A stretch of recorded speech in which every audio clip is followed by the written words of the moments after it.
Hello అండి, అందరికీ నమస్కారం. ఇవాళనైతే నేను ఇంకొక తెలంగాణ రెసిపీతో మీ ముందుకొస్తున్నా.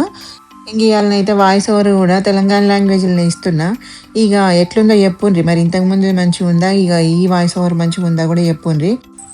ఇగ ఇక్కడ నేను చూపించేటివి అయితే ఇక మొక్కజొన్న గింజలే, కానీ వీటిని దంచుతారన్నట్టు. ఇక మన ఎట్లా అంటే మొత్తం పంట అంతా అయిపోతుంది కదా, అయిపోయినాక కోస్తారు కదా, కోసినాక కంకుల్ని బాగా ఎండబెడతారు, అయితే గింజలు ఒలిచి ఇక రోట్లు వేసి దాని మీద కుందెనే పెడతారు, కుందెనే పెట్టి ఇక బాగా దంచుతారు. దంచితే మీదున్న పొట్టని తోసిపోతుంది, మళ్ళీ ఎడ్జెస్ ఉంటాయి కదా అవి కూడా ఇరిగిపోతాయి అన్నట్టు. ఇక కొన్నిటికి ఇక ఒక ట్రెండ్ ఉన్నాయి, ఏం కాదు ఇరిగిపోకపోయినా మంచిగానే ఉడుకుతాయి. ఇక ఈ మధ్య కాలంలోనైతే గివి షాపులలో కూడా దొరుకుతున్నాయి. గుడాల మక్కలు అంటే షాపులలో కూడా ఇస్తారు. ఇక గివైతే నానబెట్టుకోవాలి ఫస్ట్.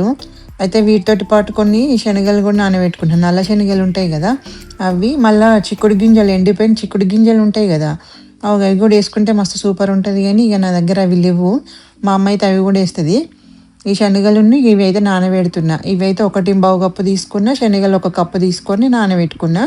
ఇక సాయంత్రం చేసుకోవాలంటే పొద్దుగాల చేసుకోవాలంటే రాత్రికి నానబెట్టుకుంటే అయిపోతుంది.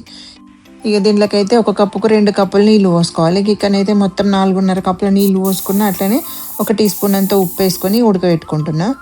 ఇక ఇక్కడనైతే ఫస్ట్ ఇక మీడియం ఫ్లేమ్లో పెట్టుకొని 2 విజిల్స్ రానిచ్చి, తర్వాత అయితే సిమ్లో పెట్టి అరగంట సేపు ఉడికియాలి. ఇక ఎన్నెన్న విజిల్స్ రాని, ఇక అరగంట అయినాక బంద్ చేస్తే ఇక మంచిగా ఉడుకుతాయి. నాకైతే ఇక్కడ కొంచెం నీళ్ళు మిగిలినాయి ఇక అడుక్కు. ఇక వీటిని కూడా సిమ్లో పెట్టి ఇక ఇట్లా ఉడకబెట్టుకుంటే అంత నీళ్ళు కూడా అన్నీ ఇంకిపోతాయి. ఇక అన్నీ ఇంకిపోయినాక ఇప్పుడు ఇక పోపు పెట్టుకుందాము.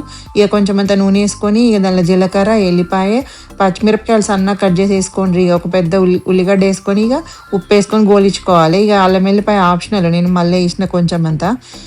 తర్వాత కళ్యామాకు వేసుకొని అయితే గోలించుకొని పసుపు వేసుకొని ఇవన్నీ ఇక ఉడకబెట్టినవి ఉన్నాయి కదా మక్కలు, అవి వేసుకొని ఇంత ఒక 2-3 నిమిషాలు ఇట్లా వేయించుకోవాలి. ఇక ఇట్లా అయినాక ఇక కొత్తిమీర వేసుకొని లాస్ట్కి దించుకుంటే సరిపోతుంది. ఇక ఉప్పు గిట్లా చూసుకోండి, ఉప్పు సరిపోకపోతే మళ్ళీ కొంచెం వేసుకోవచ్చు. ఈ ఉల్లిగడ్డలు గోలిచ్చేటప్పుడు వేసిన కాబట్టి సరిపోయింది.